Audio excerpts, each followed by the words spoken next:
for a while, you said you felt like you got almost Pigeonholed, typecast, pigeonholed, whatever you want to call it, siloed as you're the funny person. It's like on Reno 911, they probably people love you, and then they think that's what you do, right? That's it. That's what you do. Yeah. We know you, and we know what you know how to do, and you know how to do that. And it took a long time, to get people to see me how I see myself. Mm-hmm. You know what I mean? I'm a multi-hyphenate. I can do all the things. Mm-hmm. You know what I mean? Don't put this baby in the corner and tell me I'm only one thing. Mm-hmm. You know what I mean? So but I'm happy now because I feel like my peers get it. Yes. They're like, oh, okay.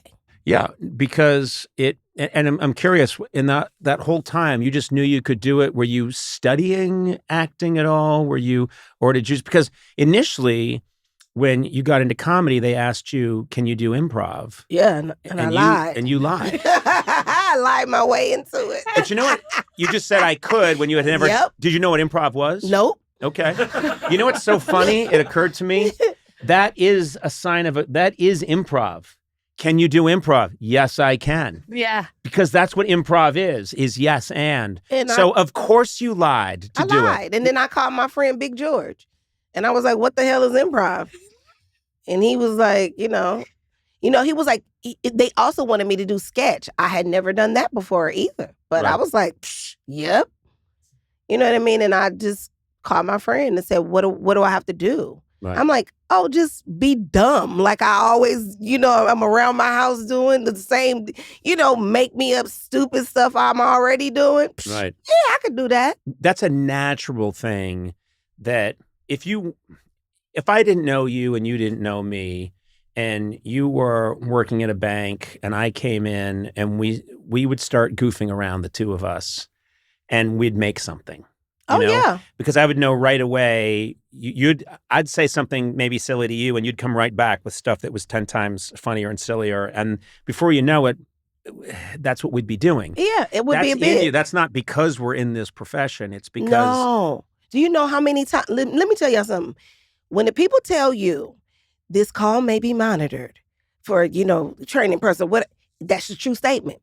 I used to answer phones on the midnight shift for an airline whose name I'm not going to say. Mm-hmm. And I got in trouble so many times because it's the graveyard shift. And I'm like, I could work on characters while I answer the phone. Well, guess what, guys? You can't. You're not supposed to do that. I'm like, good evening. Where you want to go now? And that lady in that tower would always point her finger and be like... And everybody would laugh at me because they're like, she getting in trouble again.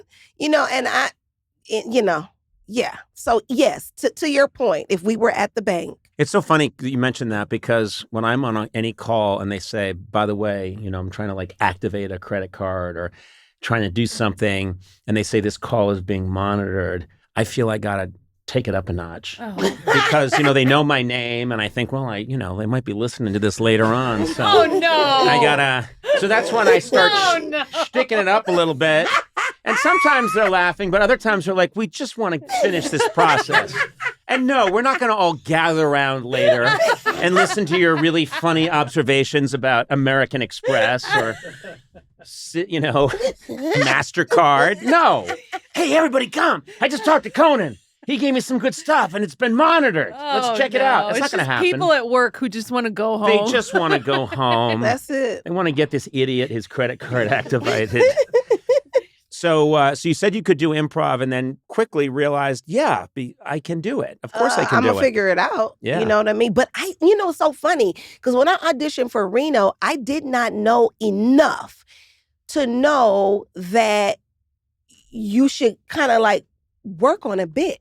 You should workshop it, see where the jokes are, and you know that kind of thing. I just didn't know enough to know. So when I got the call back, I was like, I could do the same thing I did last time. I said, but I found this handkerchief in the back seat of my car, and I was thinking about something on the way over here called Carol the Slave. Y'all want to see it? They said, do we? And do it now.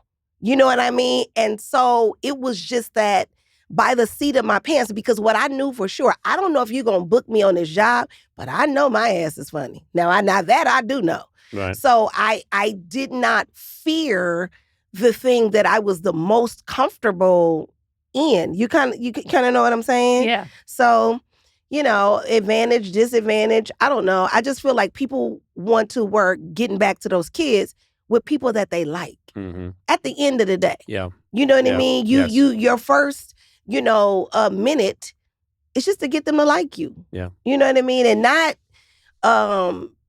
have that desperation that stinks up the room. Like, oh my God, if you don't do this, I'm gonna have to move back to Nebraska next week. If you know what I mean, if I don't get this job. But just like, this is who I am. It's funny because you brought up something else too, which is, especially in comedy, but I think true in a lot of things, confidence.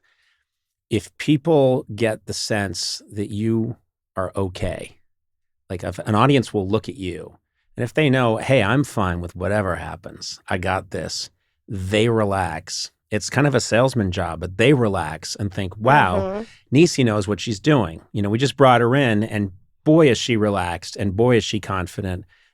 It makes it happen, I think. Listen, my grandmother used to tell me, I remember I had a baby, and baby, I don't know what happened. This body ran away from me, and it was meaty, cheesy, and greasy.